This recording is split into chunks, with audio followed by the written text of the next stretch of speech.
Friends, today is the right time to pray yourself for the people of Turkey, Syria, because you people are concerned that a huge earthquake killed more than 7,300 innocent people's life across Turkey and Syria on Monday.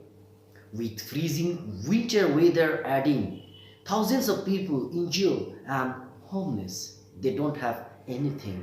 They needed the proper hospitals for their treatments. Not only that, water supply totally collapsed.